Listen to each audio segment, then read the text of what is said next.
Hello, my love. Welcome to another episode of Blistopia podcast. I'm your host, Mercedes Castellani, and I am so happy to be recording this episode today. This is one of my favorite topics, and I know you guys absolutely love this topic as well. Our guest today is Madison Gammons. Madison is a money mindset and personal finance coach that helps women increase their net worth, raise their vibes, shift their relationship with money, and understand how to use it as a tool to build the life they can't stop daydreaming about. I am super happy to have you today, Madison, to be talking about money mindset, raising our vibes, changing our relationship with money. Thank you so much for coming into the show today. Yay. Thank you for having me. Obviously, my favorite topic to talk about as well. So I'm really excited for the conversation we're going to have today. Yes, I know everybody's going to absolutely love this conversation. We talk a lot about spirituality and beautiful things in this podcast, but finances and abundance are the oxygen that is going to allow us to live this 3D life in which we live. So we need to maximize that as well. So let's start with you. I'm super curious about your own story. We've been speaking a little bit before the show, but I'm curious about your own story and why did you decide to become a money mindset and personal finance coach?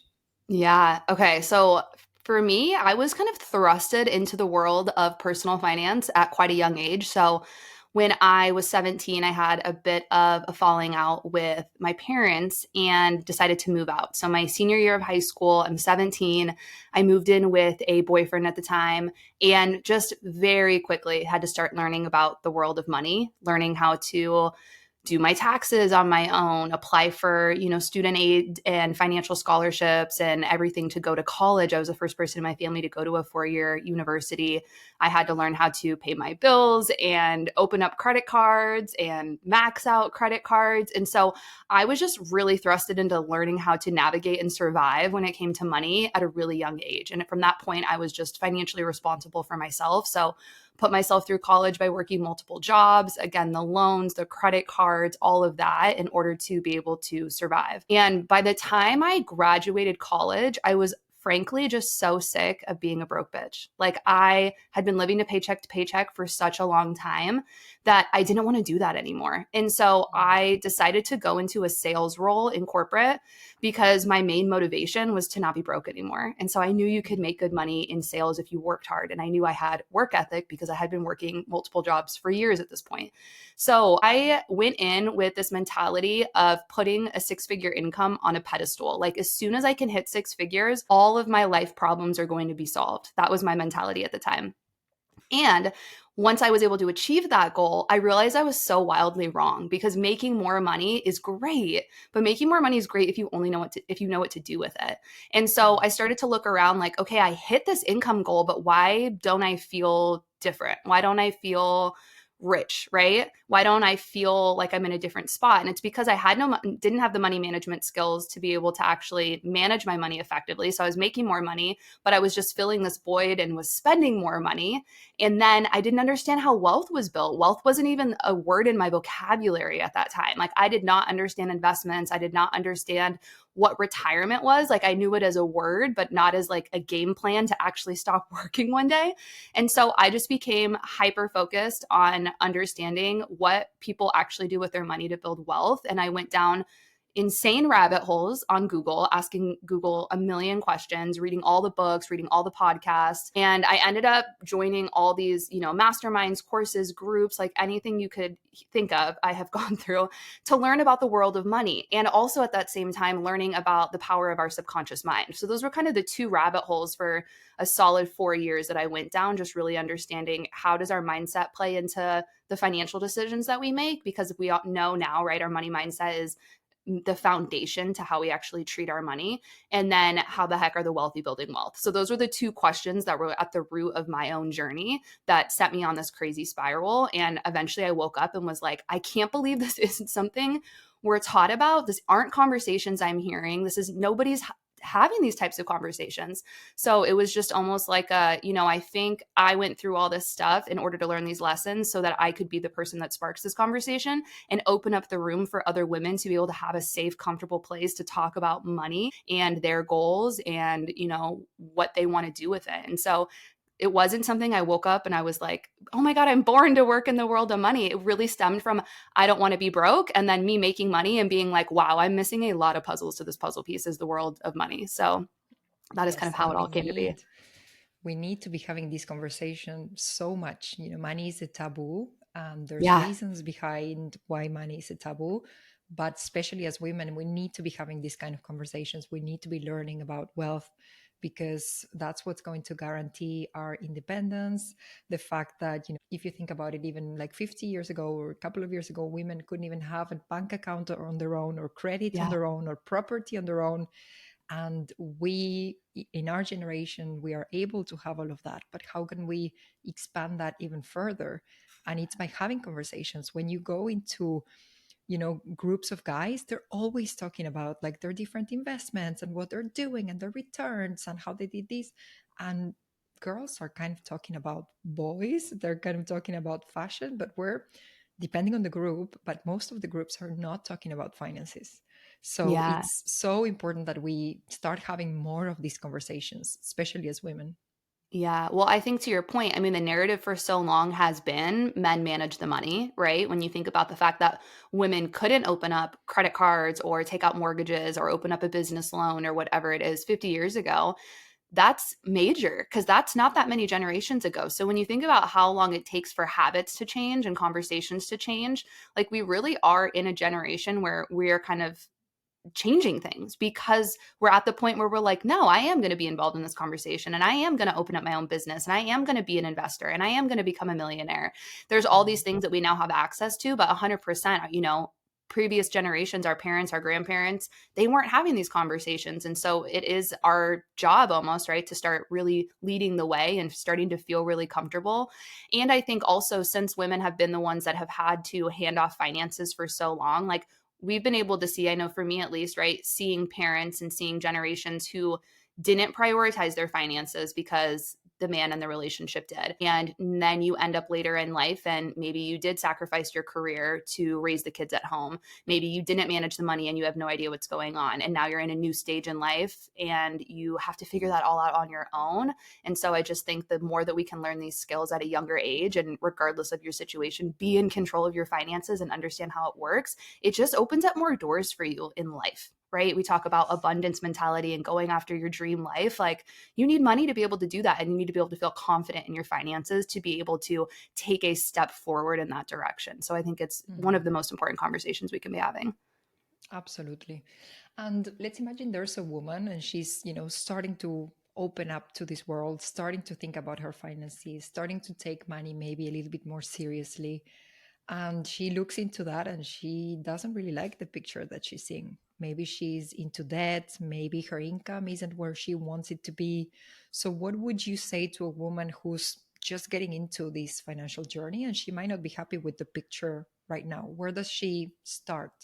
Yeah. Well, first of all, we all start somewhere, right? My story was being buried in $70,000 of debt that I had to learn how to claw my way out of. And I honestly give so much credit to that chapter of my life for where I am now. So if you're somebody that's in debt and is just trying to figure out like what to do next to prioritize your finances, know that everybody starts somewhere, right? And the skills and the money management skills and the mindset that you adopt in this chapter is going to propel you into your wealth building chapter, into your financial independence, into your financial freedom chapter. So just know that the best thing you can do for yourself is just start where you are and figure out what are some baby steps that can take you in the next direction, right? So if you're in debt, you really want to figure out what is your debt payoff plan? Like, what are you going to do to prioritize that debt payoff plan? And as soon as you're getting to the point where you've reached the end of paying off that debt, or at least paying off high consumer debt, high consumer debt is going to be that high interest debt, typically credit card debt. If you're seeing interest in double digit, that is going to be the debt that you want to prioritize first. So that's the best place I advise you to start. And then just know, like, once you build those habits of like, hey, I'm paying off this debt, once the debt goes down, you get to start utilizing that money to build wealth and to start funding freedom in your future. So I think having the mindset of learning the skill now it's going to have an unlimited ROI on your life because you're going to be able to build a foundation for your finances and continue to open up doors that are going to lead you towards more options, more freedom, more opportunities. Absolutely. And there's a huge piece also in terms of money mindset. So there's the personal finance, the logistics of it. What do we actually do? Which interest rates do we prioritize? How do we actually get rid of this debt? But there's also a huge piece on money mindset. And I Yeah. think when on the first things that you said, you talked about sometimes we can get, more income, but there's still that void that we're trying to fill. And it's like Hmm. kind of like we want money to fill that void, but we might get more money and the void is still there. And for people who have been able to reach the certain level that they wanted, maybe it was 6 figures, 7 figures, whatever we put on a pedestal, and people who reach it, then they say the void was still there because we're Yeah. trying to get something external to fix something internal. So, how would you describe that void and how do you help your clients reprogram limiting beliefs or identity around money? Yeah. Oh my gosh, such a good question. And I love to talk about this because 90% of the decisions that we make when it comes to our finances are rooted in emotions. And our emotions, we know, stem from the beliefs that we have. So when you're thinking about, how you're treating it and trying to figure out like what your beliefs are, you've really got to figure out what's the root of what do you believe to be true about money? And the way that our subconscious works is that those beliefs start to get stored in our mind from a really, really young age. So from ages 0 to 7, we are forming the majority of our beliefs about the world based on what we're observing. And during that period, we don't have a fully developed brain, so we can't think with logic. So a lot of times we have these beliefs stored from our childhood that aren't true, and we just adopt them as beliefs. And so, one of the first things I really do with my clients is help them figure out, what was the conversation of money in your household when you were growing up? What are some things that you witnessed, and how is that showing up for you today? Because if you think you have to work really, really hard for money, if you think it's normal to be in debt and to not have financial freedom, if you think, rich people are bad, if you think money causes fights, like these are all really common beliefs that people have stored in their mind. So you want to figure out how you or why you believe that's true and kind of where it came from. And then what we can do is start to figure out, what's the opposite of that? What would you rather believe to be true about money? And one of the most important things I think people can do at that stage is to go out and find proof that that's true. So when we talk about, money is hard to come by or it's really hard to make or rich people are bad, I always am like, go find the truth of the opposite of that. Because when you start to see it out in the real world, and you can see actual proof, your mind can believe that it can be possible for you. And then what we can do is really start to do different reprogramming techniques. So I'm certified in NLP, neuro linguistic programming, which is the language of the mind. So there's a couple different techniques we could go in there to really start to actually rewire our brain. Our brain is so fascinating. We have this concept called neuroplasticity in our brain, which actually allows us to rewire our neurons and have new belief systems. And so we can go in and start to utilize the science of our brain to our benefit and actually have new beliefs. So there's so many different things we can do to rewire. Gratitude is a really simple practice that anyone can implement. Journaling, affirmations are going to be things that are really wildly accessible to you to utilize. And then, together we can do things like EFT tapping, which releases some energy in the body around these negative emotions. We can do hypnosis. That's really powerful because it helps us actually tap into your subconscious and kind of expedite the process of rewiring those thoughts and beliefs. So there's a bunch of different tools and modalities, but the most important thing is to figure out what you believe to be true about money, how that's showing up for you in your life today, and then figure out what would be a more supportive thought around money and how can we go start to prove to you that that's actually true and could be true for you too. And I'm curious about also your story. You came from this background, you've been self sufficient for so many years. At which point did your money journey start to change? Your money mindset start to change? What did you have a moment in which things kind of clicked? Some beliefs kind of clicked and things changed? Or how was it for you in your own journey, in your own beliefs? Yeah. Oh my gosh. Good question. I would say, okay, two moments come up for me. One was before I knew what any of this work was. I can actually look back and realize that there was a point in my journey where I decided I didn't want to be a victim anymore. And I realized how much my mindset was holding me back. And that was actually in college. I obviously I said I went to college. I supported myself throughout college. I think it was about my sophomore year. I just remember having this feeling of like an awakening of realizing how negative I was being and how like woe is me I was feeling. I was feeling very, everyone's parents are paying for their rent, they're paying for their food, they're giving them allowances, they're paying for their school books, and I'm over here like working, hustling, just trying to get by. And I didn't realize, I think, until I got to college, just how wealthy other families were. Like that concept to me was very foreign. And I started to have a bit of a chip on my shoulder, and I was feeling very negative throughout freshman year and into my sophomore year of college. And I don't really know what it was. I've talked to other people, and I just feel like I woke up and I was like, why? Just because that has been my story doesn't mean it needs to be. And just because I've been feeling like a victim doesn't mean I need to always feel like a victim. And like I can switch my perspective here. So something just like innately, like some sort of intuition in me at that time told me to stop playing victim. So that was one. And I feel like from there, I was really able to work on, okay, I'm not going to be broke anymore. Like, what is next chapter going to look like for me? How can I go out and live a different life than the one I have been living? And then the second one was really when I started to learn about the power of our subconscious mind. So I think one of the first books I read on it was Think and Grow Rich. And then another one was The Power of Your Subconscious Mind. And as I was reading those books, I just like, it just kind of hit me where I just was like, wow, like our brain is actually so powerful. And when you start to realize what you believe to be true becomes your reality, and you actually start to look back and reflect like, yeah, wait, I did believe that. And that did start showing up for better or for worse, right? And you can kind of start to like put a different lens on how things have shown up for you in your life. You can start to kind of challenge yourself moving forward. Like, okay, well, then I'm going to think this and see if this happens. And when you start to realize the way that it changes your actions and the way you start to show up. So I think, I read those books and things just started to happen. Like I started to, see more money, see more success in my job. It was just kind of like all these opportunities started to pop up. And at that point, I was significantly more aware of actually what was going on because I had read those books and it had opened me up to that idea. Amazing, amazing. And I love, I'm also watching what you're doing online, and I see that you're always educating yourself. You're always investing in yourself, taking your courses. It's always like, Madison is doing this, Madison is doing that. And I find it amazing. So, which are 3 ideas that you learned recently that blew your mind, like more in these last couple of months? Oh my goodness.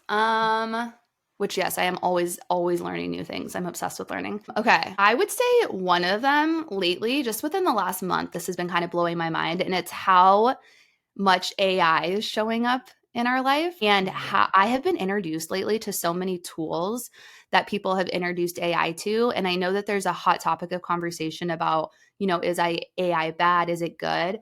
And I have just seen so many wonderful examples of how it is making everybody's life easier. There are some really fun ways I've seen it, plugged into like podcasting tools, into PowerPoint making tools, into all of these different things. But one of the coolest things that I've learned about recently was AI getting plugged into like finance tools. And so I've seen how they can start to actually serve. Obviously, there's going to be a time and a place for like financial advising and like making sure that the advice is real. But there's some really cool ways that it's showing up in the finance world that can really kind of coach you behind the scenes and help you get a better picture of, if I were to change X, Y, or Z in my finance plan, like how does that impact me in the future? And just really fun ways that we can start to have more conversations with AI as it relates to our finances. So that really excites me. Like I think that's really, really interesting topic. So that's been something that for sure has been exciting to me that I've learned about. Yes, and I also think it must be super exciting to test, like all these different like algorithms and robots. There's this study in finances. I don't know if you knew about this. There's this study in finances where they put some monkeys to actually like randomly invest, and then they put some human beings to invest, and basically they get kind of the same return. So we're not that much better than monkeys. So now I'm kind of interested what would happen when AI comes into the game, which is happening right now as we speak. So what is going to be better, humans doing trading and doing investments, or will it be AI optimizing things? And what's your view on that? That's probably on the AI because they don't have human emotions, and emotions are what screw up people's investments. For most people, there actually is a study that came out that said, the best investors they reviewed portfolios were typically women, and they were typically women that just forgot they were investing in something. And so it just sat there for forever because they removed the human emotion of, usually it's like, oh my gosh, the market's doing terrible. Like, do I pull out or do I sell or what do I do? And so I would think AI would not have the human emotion aspect to it. So they would probably do a little bit better because they know that buying and holding is going to be their best bet. Oh my God, So I have so many questions on this because also it's going to depend on how you train AI. Like, could it benefit some companies over others, some index funds over others? Like, it all depends how you're yeah, running this AI. the bias of it for sure. Yes, yes. So I'm intrigued. And I'm intrigued to see how that pans out. yes. And I know you recently went to a seminar and you Yes. learned a lot about, how billionaires actually manage their wealth. So, which were like the key takeaways from this seminar, and how can a person who is not a billionaire yet, but intends to be one day, learn from these things? How can this person get closer to that level, if even if they're not there today? Yeah. Okay. We'll talk about learning and something that has just blown my mind recently. It was this seminar. So, for everyone listening, I went to this 3-day seminar that was all about money. It was all about wealth building and tax saving strategies that the 1% are using. And so I went by myself, sat in the back, and took so many notes on this stuff. And I would think one of the bigger takeaways from that and lessons that I learned was just how in control of their money they are. And some of the strategies that they were using were really utilizing tax savings accounts and utilizing them in a self-directed capacity to go and invest in things that we wouldn't normally invest in. So they were investing in things like private equity and in real estate, but within these tax savings accounts. So they were all just strategies to avoid paying taxes legally. And so it was really fascinating to hear how they were doing that. And there was a big takeaway too that, there's a lot of millionaires that are made in the real estate, in the stock market industry. And then there's billionaires are made in the private equity industry. So private equity is businesses that aren't available to be bought and sold on the market. So that's where a lot of billionaires are making their money, is in private equity.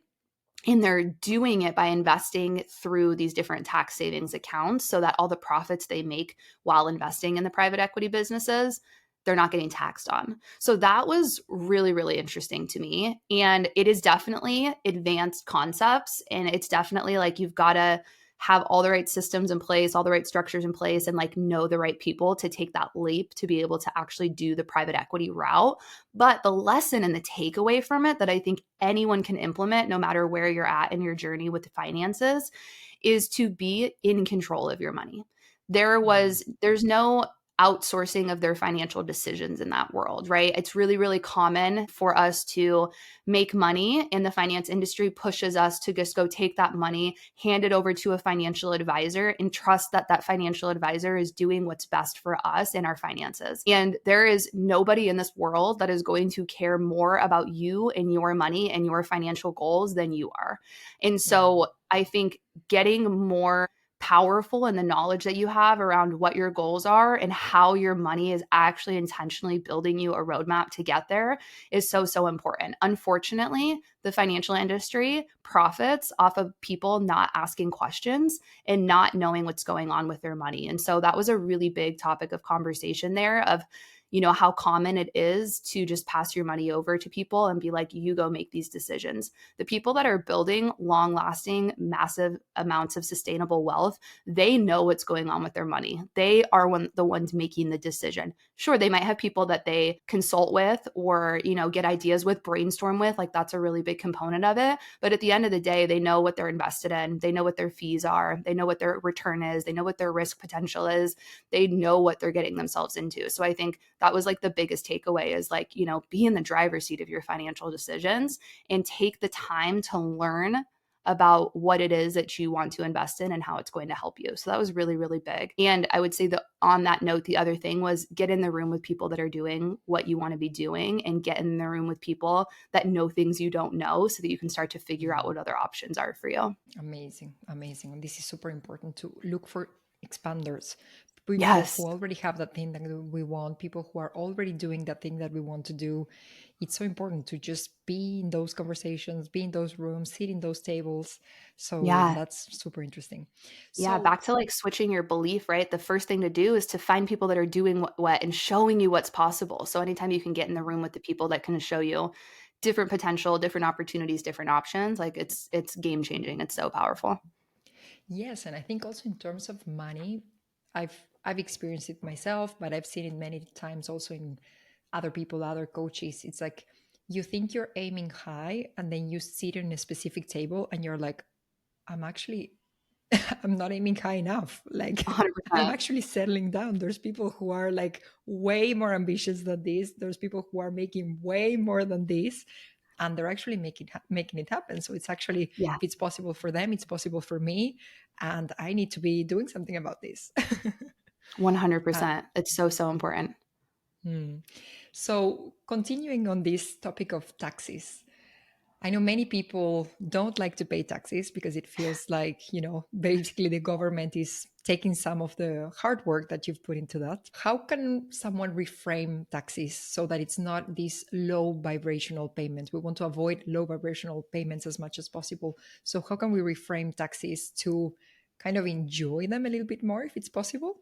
Yeah. Oh my gosh, such a good question. I feel like what first comes up is, thinking about how, I'm putting quotes here, but like rich versus broke mindset, right? When we think about how people view things, what the wealthy focus on and the rich mindset is really focusing on the things that they can control and not the things that they cannot control.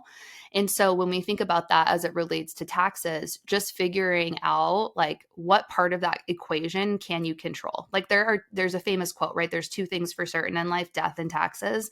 We're never going to avoid paying all taxes, right? And so based on where you live, your rules are going to be way, way different. So I would say figure out what you can control in that equation and then relinquish the annoyance of the rest of it, right? And so when you figure out what you can control, figure out how that plays into your strategy. So there's going to be different ways based on where you live. You could, just figure out what your tax advantaged accounts are and what real estate things do, like benefits you have and business benefits you have, and just figure out how can you kind of gamify that and like have fun figuring that strategy out. I think having fun with the journey is a big part of raising the vibration rate.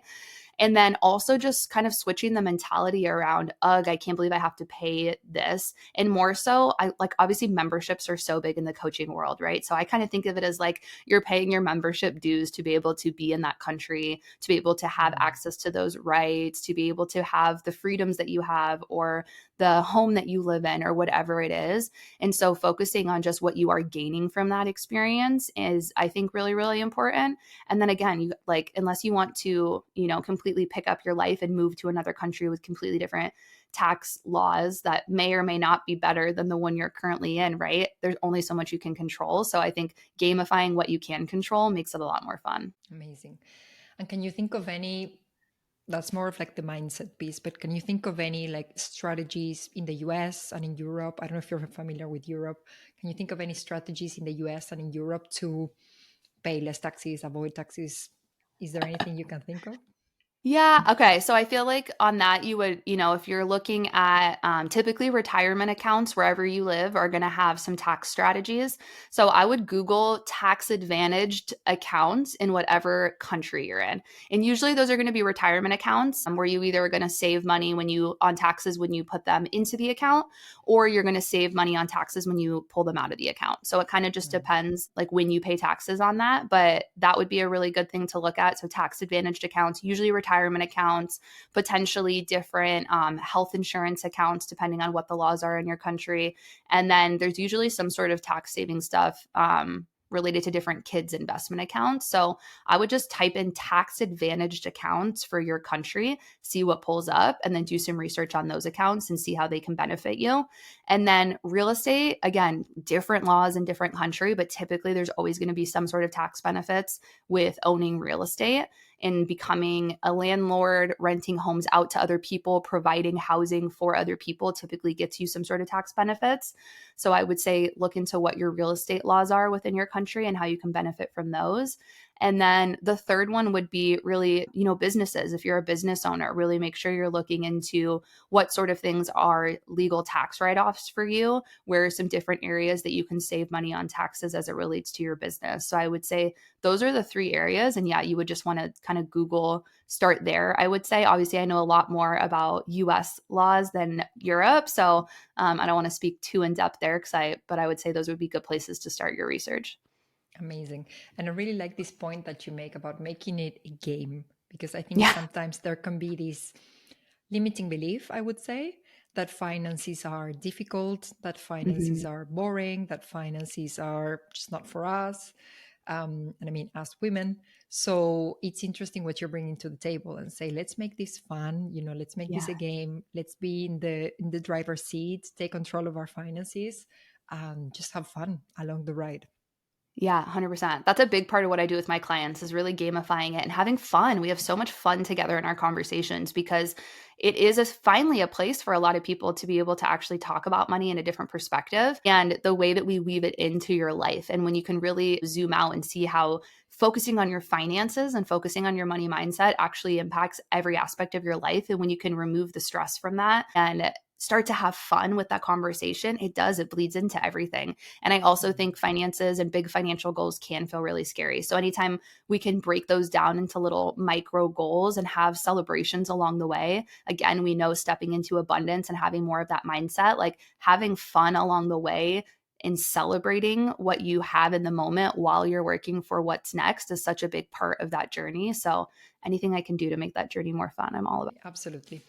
And in Blistopia, we're all about, I help women find their purpose, go after their dreams. And sometimes that means that some women might change and go into another corporate job. Sometimes it means that some women will create their own businesses. And that's something that you and we've been through. So, what are some financial considerations to have before you decide to go all in on your business? So how did Mhm. you prepare? Did you prepare? How did you prepare for this big leap of faith? And then we can share experiences, because I've also been through that. And it is a big, fun, scary leap. The thing I'll say is that it's going to be different for everybody. And that's the thing about personal finances, right? Is that it's so personal to you, where you're at, what you feel comfortable with, what your risk tolerance is, what your support system looks like at home. So I'll share what worked for me, but by no means is that going to be like a one size fits all model for everyone, right? So you really got to assess. For me, I was able to pay off all of my debt. So I'm completely debt free. And so my living expenses and, monthly bills are fairly low. And so for me, that felt okay, like a controllable factor, living very well below my means and not having, my car is paid off, my credit cards are paid off, my student loans are paid off. And so I was able to kind of let go of that extra burden of all those extra payments. So for that, that was one thing that really played into that. And then for me, I, had a good nest egg of savings saved up where I knew I had a solid runway for bills and expenses for my business. So from a monetary perspective, those two things really, really helped me feel good about where I was headed. I also have been able to hit a solid financial milestone in my retirement accounts, knowing that once I hit retirement, like I'll already have, a couple $1 million in there waiting for me at the age of 65. So when I think about, okay, I've kind of taken care of that, I've kind of taken care of my debt here, and I have some money in savings that's going to carry me over. On the mental side and like the setting myself up side, because I think this is really important too, I had spent the last, year and a half inside mentorship and inside coaching programs that have really helped me lay the foundation for what I wanted my business to look like and really gave me the mindset and the confidence to know that it was going to work and that I was going to have legs to stand on once I jumped into it full time. So I understood the roadmap that I was going down and kind of understood what it took at this point. And I had been in enough rooms with other women to show me what was possible. So that gave me a big bout of confidence. So I think investing in myself for the last year and a half and really opening up my mind to what was possible and having a game plan and having a roadmap. And by the time I finally left my corporate job, it was like, okay, I know how I could be filling my time on all of these things I want to be doing on my business. And it just felt like it was, standing in the way of me going out and trying to accomplish all of the goals that I had in my mind for the business section. So I think, laying the foundation financially, mindset wise, and also game plan wise were really big components to me feeling really confident in making that leap. Yes, and I absolutely agree with you. It's important to prepare the finances, but also to prepare the mindset, Yeah. because having your own business is, it can be kind of a roller coaster. Some days you're in the Oh my top of gosh. the world, some days nothing is working, and you're trying to juggle between all of that and to lead yourself through all of that. So you Yes. need to be prepared from a mindset, a mindset It's all point of view. mindset. Oh my gosh, entrepreneurship. One of my mentors had said this before, and I always think about it and I always talk about it. And it's, entrepreneurship is essentially a personal development journey wrapped in a financial business model. And it's so true because it's just you against you. It is just Yes. you sitting at home. The only thing standing between you and your accomplishments is you. And so you have to be willing to do that mindset work, and you have to be willing to go on such a major personal growth and personal development journey if this is the path that you want to go down. It's certainly not for everyone, but for those that it is for, it's super rewarding, but you've got to be able to have the foundation. And I think the one thing that I'll add that I gained from being in those mentorships and in these different coaching programs over the last year and a half was the community and the friends that I made throughout it. Mm. Having people around you that know what you're trying to do, that are trying to do something similar, that are either a little bit ahead of you, right where you're at, maybe a little bit behind you, is so, so important, because you are going to have those really hard days, no matter how strong your mindset is. And you're just going to be like, crap, like, what the heck did I get myself into? What do I do next? Like, is this going to work? And it's so important to have those girlfriends around you that can just be like, you got this. Like, let's work through it Yes. together, and just kind of believe in you and give you that additional support system. So I think that's really, really important too, the community aspect. Absolutely. And it's usually around your period week. You're like, oh my God, I'm just going to quit this whole thing. Like, why am I a crying mess? And Why? then you're like, okay, it's not me. I'm going to be okay. Yeah. 1 week later, you're like, okay, let's do it again. Okay. Nothing Okay. Back happened. on top of the world. Gotta love being a woman. Absolutely. Absolutely. So let's imagine there's a person that has not built, was not born into wealth. Yeah. And this person wants to create generational wealth. They're like, there's usually this person in the family who's changing the paradigms, who's changing the beliefs, who's changing the level of wealth that a certain family was caring, passing down to one another. So, how does a person build generational wealth? Are there any stages that one should follow? Any steps that we should follow? How can a person who maybe was broke and would manage to give herself a good situation, and now she's like, okay, now I'm passing down something else to my children? How do we do Yeah. that? Hoof. Like the age old question, right? I would say the first thing that I always think about I talk about this is kind of that like airplane analogy, where you've got to put your mask on first before you put somebody else's mask on after. So a lot of times when we're focused on generational wealth, we're thinking about, all the people that I can leave this behind for. And it's like the first place you got to start is doing the work yourself. So you got to, work on your own mindset, get your finances in a good spot, build the foundation for yourself, start to achieve, retirement and financial independence for yourself, and have a game plan for that. So making sure that you're feeling really good, because then when you have a game plan there, then you can roll over and spill over into what the other things are. I think the other conversation there is how you talk about money and finances in front of your kids is super important. And I think having a gratitude practice is something that you can start to instill in your kids at a really, really young age. We know the power of gratitude. It's so simple and so wildly powerful. So starting to instill something like that into your kids from a mindset perspective is really important. And there's also something else that someone had said that I just love so much. And it was, passing down money to or to your children's is usually what we think about when we're talking about generational wealth. But really what you want to focus on is not necessarily passing down resources, but passing down resourcefulness. So being Mm. able to give your kids the tools to be able to go find value to provide into the world and to manage their finances on their own, because we see so often people that have a lot of money and they just pass that to their kids, and that doesn't necessarily give them the life that they were envisioning, right? So it's more so about giving them the tools, giving them the mindset, giving them the resourcefulness to go out and feel like they can, be confident with their finances as well. So that's definitely stuff I would focus on. From a actual logistical standpoint, you can start investing in different accounts for your kids when they're born that are like custodial accounts that can start compounding. We know that the most important equation when it comes to wealth building is time. So when you think about opening up accounts for your kids when they're born and letting them grow, I mean, that's an extra 30 years that people don't typically have when they start their investment journey. So you can put in wildly, wildly, wildly less money for your kids at a young age and watch that compound for them and give them, millions of dollars by the time they retire from not a lot of initial funding finances. Maybe look into some different like custodial accounts that you can open up for your kids and figure out what you feel comfortable putting in there every month, every year, so that can start to compound for them and you can have them set aside for them when they're Amazing, amazing. And I love what you're bringing to the table, which is okay, let's not just provide resources, but resourcefulness. So imagine that a person received scarcity mindset from their parents. And now you are the one who's changing the narrative in your family, and you're the one who's passing on abundance mindset to your children. So, where do we start? How do we educate children with an abundance mindset? Where would you start? I think the gratitude is the best place to start on a kid's level. Well, with anyone, right? But that's so easy to instill in your kids, just them being so grateful for everything that they have. I think we see, especially right now with social media and access that we have to purchasing endless amounts of things, like the consumerism in the world is so, so high.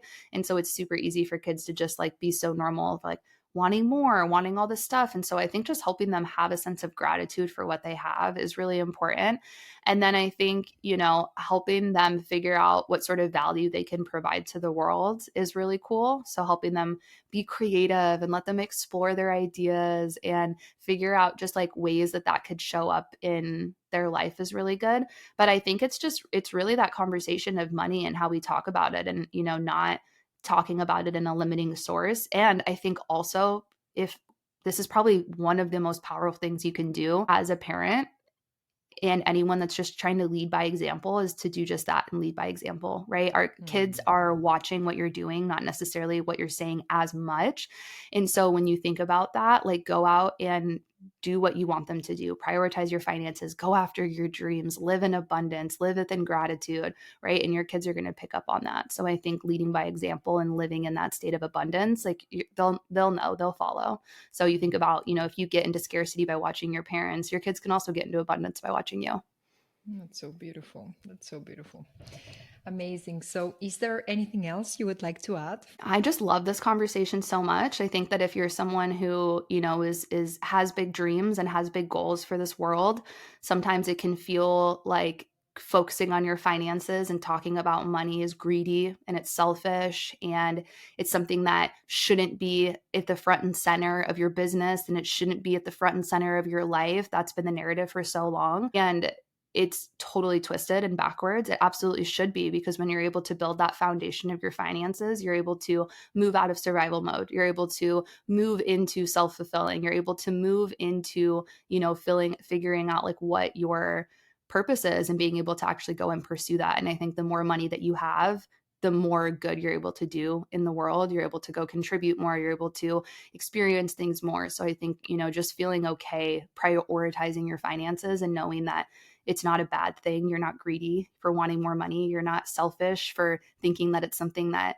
you need to focus on in your life. It's definitely something that, we all need to be looking at more and looking at it as a tool to fulfill our life's goals, not something that's kind of holding us back from that.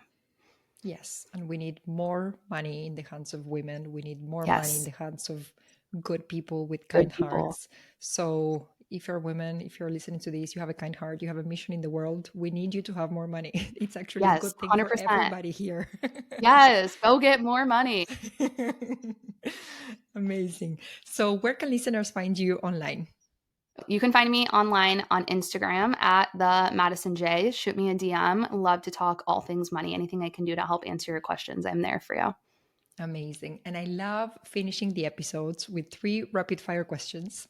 Ooh, okay. So, with the first thing that comes to mind, You don't need to Okay. prepare for this. It's literally first thing that comes to mind or to your heart. So, when was the last time you felt bliss? Yesterday. What Yesterday. I had a happened? really wonderful day. It's a gorgeous day out here. I live in Arizona, beautiful weather right now.